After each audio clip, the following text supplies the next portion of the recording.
Hello and welcome back to my YouTube channel. I'm Alison. I write as Alison May, Ali Sinclair and Juliet Bell, and this is where I live on YouTube, and on here I talk about all things writing and publishing related. So if that sounds exciting to you, hit subscribe, hit the bell so you get notifications whenever there's a new video. And now straight into this week's video. As we're right at the start of 2023, this week we're going to be talking about goals and resolutions. Now, if you look online, if you look at different influencers all over social media, you'll have seen loads and loads of posts about resolutions for 2023, and you'll probably have seen some people saying, oh, I don't like resolutions, some people saying they absolutely love them. I kind of fall somewhere in the middle. So what I'm going to talk about specifically for writers is how to make resolutions that might actually help you get to where you want to be in your writing. So, some don't do's first of all. I really dislike resolutions that are predicated on the idea that somehow, because the date on the calendar has changed, you are going to grow a whole new personality.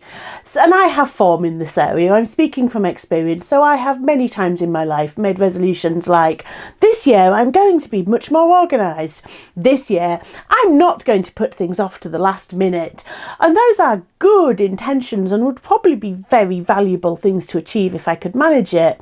But what actually happens is that I fail sometime in the second week in January because I am a fundamentally slightly disorganised, slightly haphazard person, and I generally push every deadline I ever have in life right up to the absolute limit, and I leave work till the last minute, and that isn't something that I can just decide to change. It's just who I am. It's part of my character.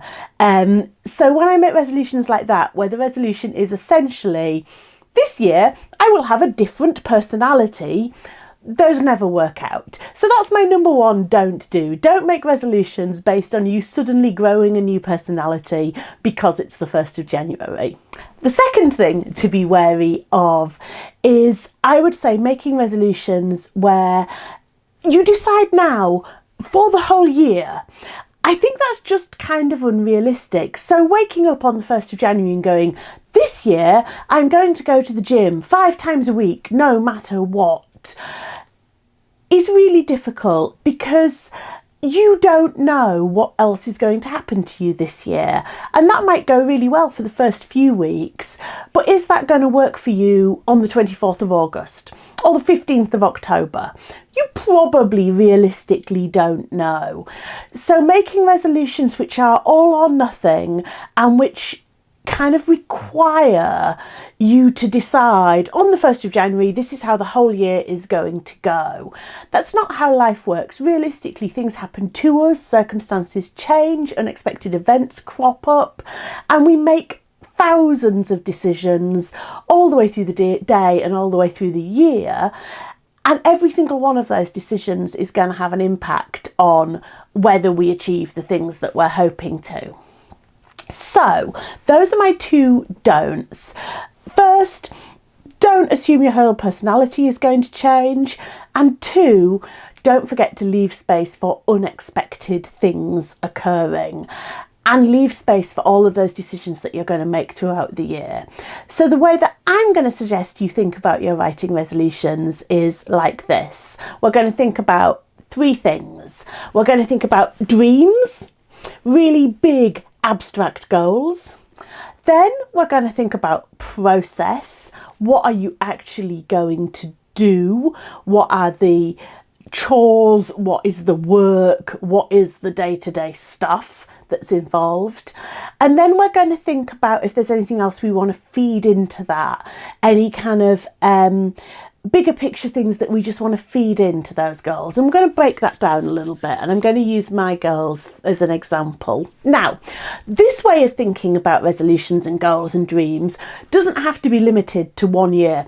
What does have to be time limited, though, is the fact that I need to sort this bra strap out. It's really annoying. It's not even near my shoulder, and now I need to sort the other side out. Okay, fine. I put my boobs back where they're supposed to be. Onward! So this way of thinking about dreams and goals doesn't have to be limited to just 1 year.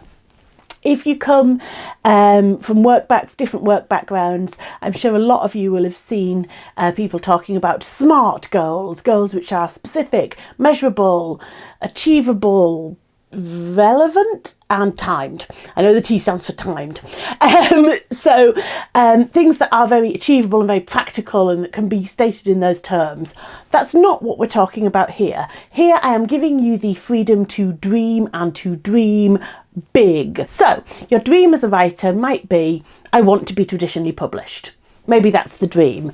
It might be, I want to make a living out of writing. It might be, I want to complete a TV script. Whatever it is, it's absolutely fine. But I'm going to encourage you here to dream big. What would success as a writer look like for you? What are you doing this for?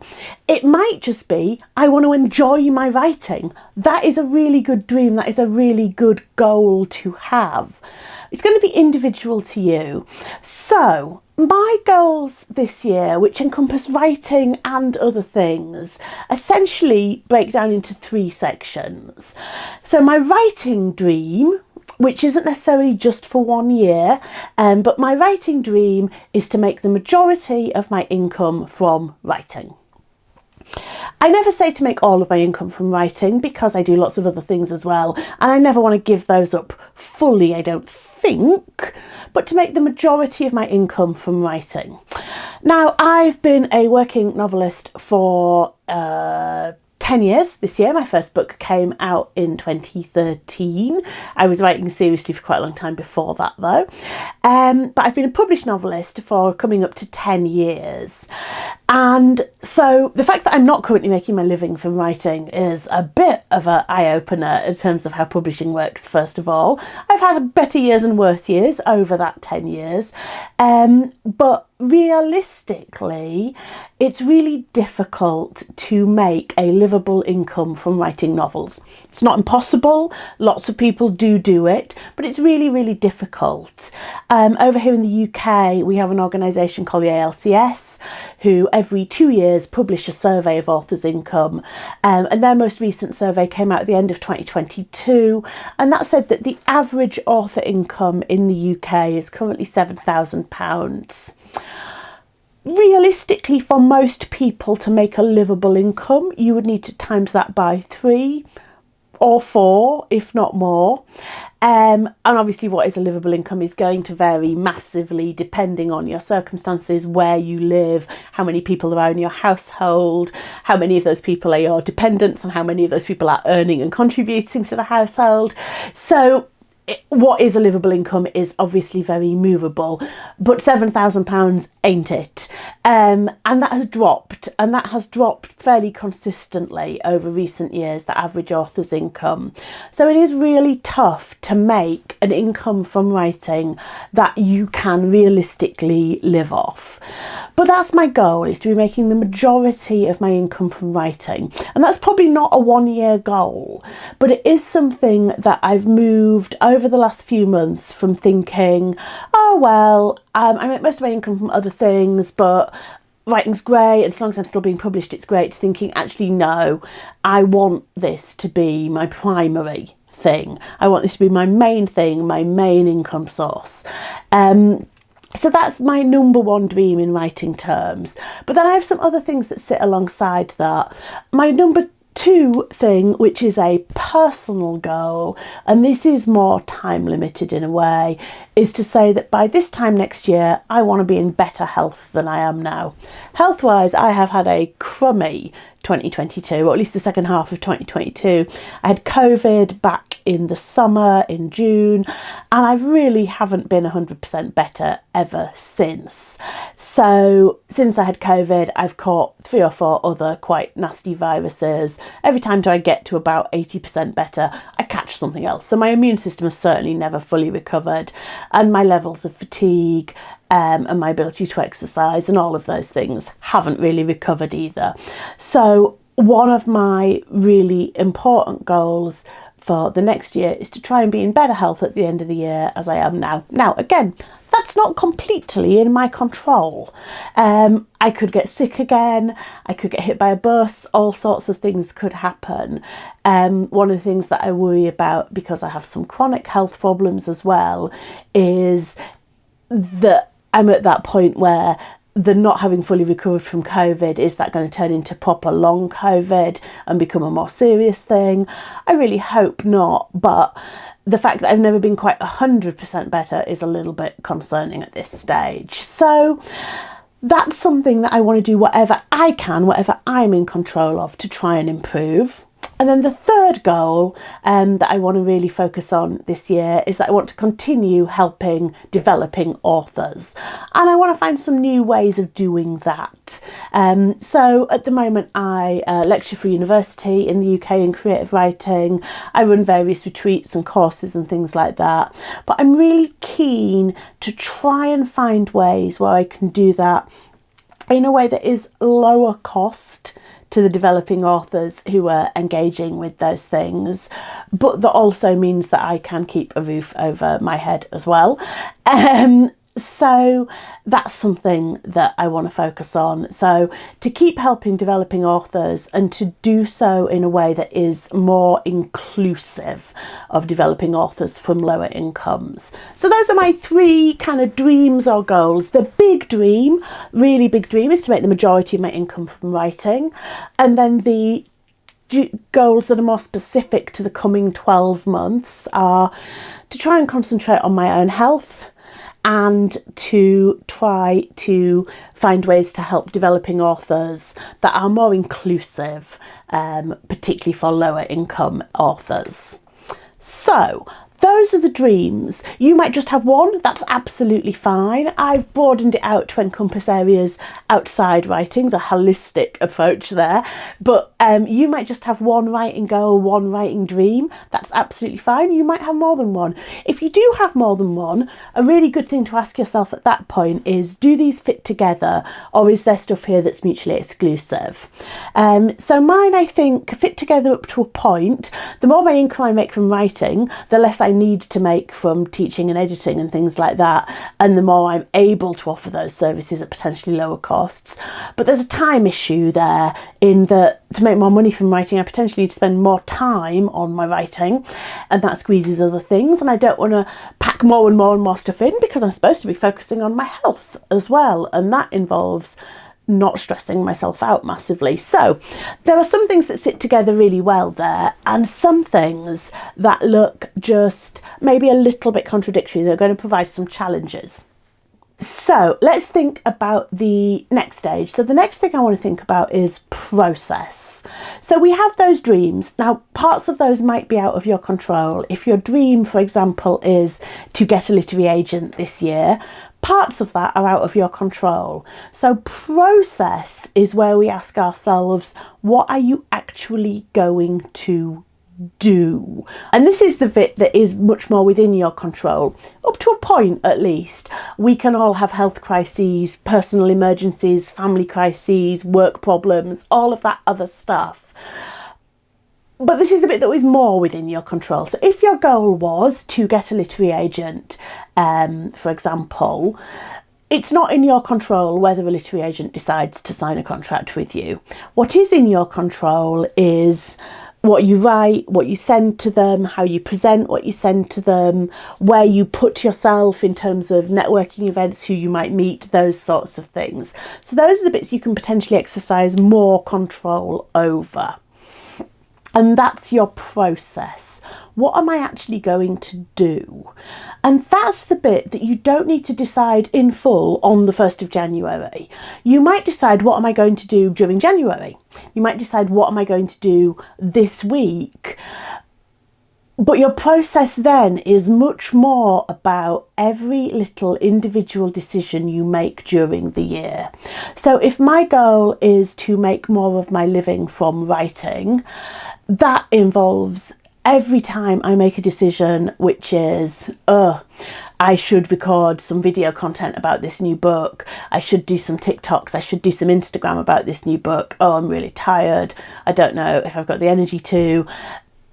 Maybe I decide actually, yes, I do need to spend some time doing that. Now, if I'm also really tired and one of my goals is to try and concentrate on my own health, maybe rather than doing that right that moment, I go, okay, I'm going to block out half a day in my diary tomorrow or the next day to do that promotional work, to do that brand awareness work.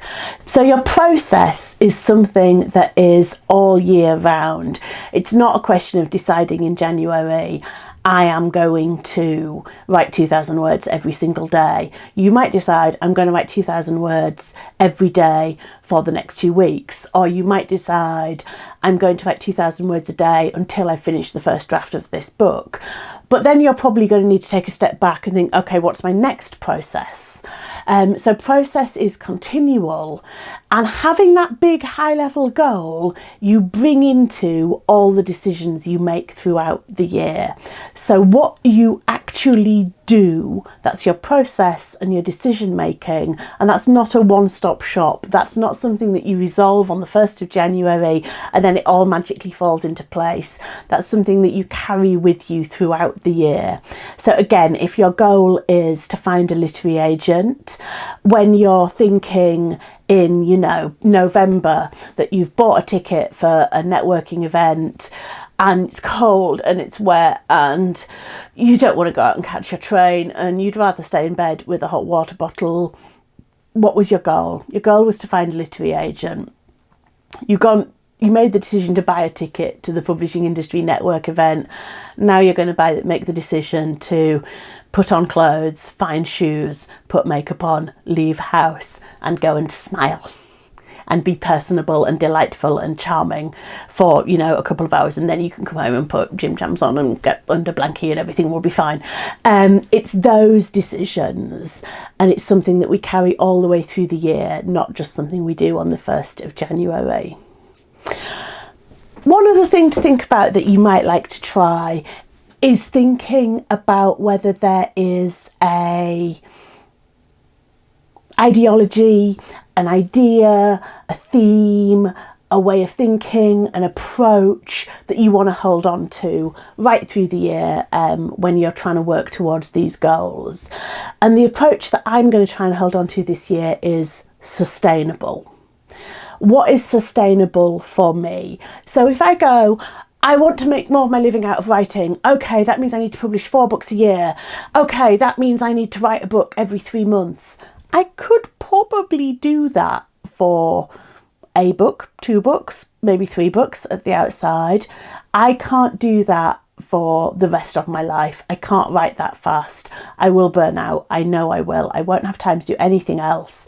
I am someone who likes variety. I find variety to be essential to keeping me interested, keeping me active, keeping me engaged with what I'm doing. So being on that treadmill of 4 books a year would be a way to increase my productivity, get more titles out there, potentially increase my income, but it's not sustainable. So that's the thing that I'm really holding on to, is trying to make choices that are sustainable. For different people, it might be different, that question of how am I going to approach this? And it's going to relate to you knowing what your own strengths and weaknesses are. I know that doing things sustainably is a weakness of mine. I tend to work until I burn out and then I crash. And I really, really want to break that cycle. So for you, though, it might be something different. It might be that you tend to shy away from situations where you could be putting yourself forward. So your kind of watchword, your approach might be best foot forward. It might be get out there, or it might be that you know that you are someone who tends to go to writing courses, sign up for classes, join writers groups, sign up to go to conferences, sign up to go to events. And maybe your watchword is stay home and write. Maybe it's that simple. Maybe your watchword is say no and write. Maybe you're someone who puts everyone else in the household's needs before yourself. And so maybe your watchword for the year to help you achieve your dreams would be boundaries. It's going to be different for different people. My watchword for this year is going to be sustainability. It doesn't have to be a single word. You don't even have to have that. Just having the goals and the idea of process and decisions being something you carry through the year might work for you. So I hope some of that was helpful. I would love to hear what your writing goals are. Please do tell me in the comments below. And if you've got a writing goal or a dream that you just think, I have no idea how to get to that, again, let me know in the comments below. I'm really happy to make videos on specific subjects. So if there's something I might be able to help with, do let me know in the comments and we will make a video about that. In the spirit of making more of my living from writing, it would be remiss of me if I didn't remind you that A Season for Love, my brand new rom-com, 21st Century Dating with a Regency Twist, is out on Thursday, the 12th of January in print and ebook. So please do go and order a copy of that. Buy links are all in the description below.